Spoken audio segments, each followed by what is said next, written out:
This was sent to CornyDriveThru at gmail.com from Cody in Burlington, North Carolina. Has he moved? I thought he was still in Georgia. Hello, Jim and Brian from the heart of cookout country in North Carolina. Yeah. Their strawberry cheesecake milkshake. Their milkshakes are so good they almost make it worth living in a county with so many Republicans. Well, that's Cody's point of view here. It's obviously not Cody Rhodes. It does ease the pain a little bit. I just saw a quote from Big Swole about Tony Khan smoking her weed backstage. Of course, we've also heard of him drinking... Wait a minute, this is going in a different direction. I saw the comments about the tooth and nail match. I didn't know she was blaming Tony for smoking all her weed, too. Well, there are several different comments she recently made in some interviews, but let me finish this question and we'll get to the quotes also. Of course, we've also heard of him drinking White Claws with the boys. What was the level of social interaction between promoters and wrestlers in the pre-sports entertainment era? Which promoters felt their relationships were only business and was that a common sentiment at the time? So we'll get to this Big Swole stuff in a second, but let's talk about the issue of a promoter, a boss, a booker, whatever it is, hanging out, partying with the wrestlers. Well, again, there's no rule of thumb. There's no what was it like in the territory days. It was all over the page, as you can imagine, because there were 25 or 30 different promoters. Can anybody honestly see Sam Muchnick backstage smoking weed with Pat O'Connor? Probably didn't happen. Can anybody honestly see Robert Fuller not doing anything in the world backstage with the rest of the boys when the Fullers owned a territory? No. I mean, it's from one, from one swing of the pendulum to the other, but in this instance, the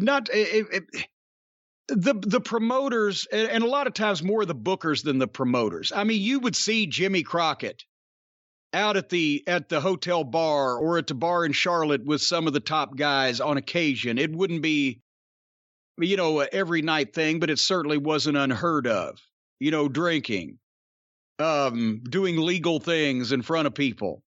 That wouldn't be unheard of. Probably the booker was more social with the boys than the promoters were most of the time.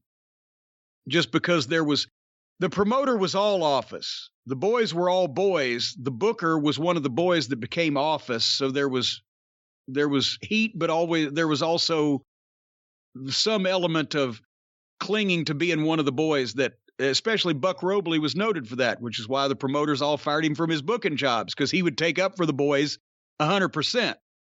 But then if you were a booker that took up for the office every time, then you'd, lose the boys. Having said that, none of the promoters at that point in time, it's not that they didn't want to be friends with the guys, but it was friends in a business environment and not, gosh, I'm so lucky that I'm the promoter and getting to hang out with all of the wrestlers, which is the vibe that you get from Tony Khan. Because again, he has no experience in this world. He's never done this. He's been a fan all his life. What if they suddenly said, hey, Jim, come be a roadie for the Eagles or Earth, Wind, and Fire? Or I'll be, wow, I get to hang around and watch these guys do their thing after I've listened to them on the radio and watched them on TV, all these years, whatever. They would be the same kind of thing. Although hopefully I probably might handle it a little bit better than Tony and just go completely off my rocker. And, that's the thing is we've joked about him playing with live action, with real live action figures, but he's put himself in a position where he's fulfilling a lifelong dream. So he genuinely wants to be friends with all these people. And I think in this case, usually it was the wrestlers finding out that the promoter was a promoter first and not a friend first. I think in this case, maybe they might find out he's a friend first and then a promoter, because that's the way he's been treating them. And in return,